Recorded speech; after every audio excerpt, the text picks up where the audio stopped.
कभी अगर बनना हो तो बाज बनना, लेकिन कभी तोता मत बनना। तोता बोलता तो बहुत है, लेकिन ज्यादा ऊंचाई तक उड़ नहीं सकता।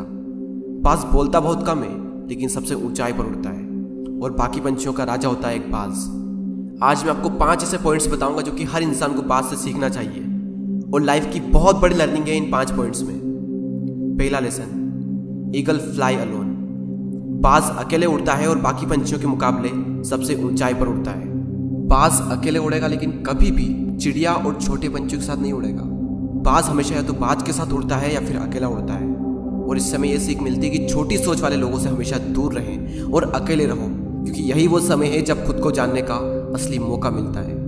दूसरा लेसन, बाज का विजन बहुत ज्यादा क्लियर होता है और बहुत ज्यादा स्ट्रॉन्ग होता है। बाज अपने शिकार को 5 किलोमीटर दूर से ही देख लेता है, और जब एक बार उसे अपना लक्ष्य दिख जाता है तो उसके बाद चाहे रास्ते में कितनी भी मुश्किलें क्यों ना आए, वो अपने लक्ष्य को हासिल करके ही दम लेता है। इससे भी एक बहुत बड़ी सीख मिलती है कि अपना विजन क्लियर रखो और उसे हासिल करने में फिर चाहे कितनी भी मुश्किलें क्यों ना आए, पीछे मत हटो उस बाज की तरह। तीसरा लेसन, बाज कभी भी मरे हुए जानवरों को नहीं खाता, वो हमेशा जिंदा शिकार करता है, और इससे हमें यह सीख मिलती है कि जो हमारा पास्ट है वो मर चुका है, तो अपने उन मरे हुए सड़े हुए थॉट्स पर ध्यान मत दो और अपनी आने वाली ताजी फ्रेश जिंदगी पर ध्यान लगाओ।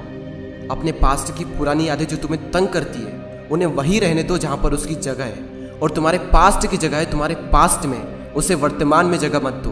क्योंकि एक बार अगर तुम्हारा पास्ट तुम्हारे प्रेजेंट में आ गया तो तुम्हारा पास्ट तुम्हें कभी प्रेजेंट में नहीं रहने देगा। पास्ट में तुम्हारे साथ कितना भी बुरा क्यों ना हुआ हो, वो सब यादें, वो सब थॉट्स मर चुके हैं, और उस बाज की तरह बनो जो कभी भी मरी हुई चीजों को नहीं खाता।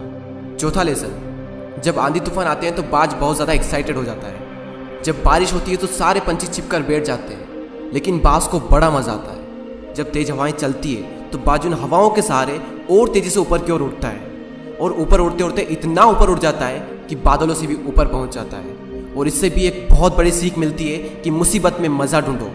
और नेपोलियन हिल ने एक बार कहा था कि हर बड़ी चुनौती अपने साथ में एक बहुत बड़ा अवसर लेकर आती है। तो उस बाज की तरह तुम भी अपने अवसर को पहचानो, और जिस दिन तुमने अवसरों को पहचान लिया तो सारी मुश्किलें तुम्हारे नीचे होगी और तुम उन मुश्किलों के ऊपर होगे। फिफ्थ लेसन, बाज अपने घोंसलों में से सॉफ्ट घास को हमेशा निकाल देता है, ताकि बाज का जो बच्चा होता है वो उसमें कंफर्टेबल ना हो सके, क्योंकि अगर वो घोंसले में कंफर्टेबल हो गया तो वो वहीं रहना पसंद करेगा। लेकिन बाज ऐसा कभी होने नहीं देता। बाज एक पंछी है और उसे भी ये बात पता है कि there is no growth in comfort zone. लेकिन हम तो इंसान है ना, और इंसान होने के बावजूद भी कई सारे लोग इस बात को समझते ही नहीं।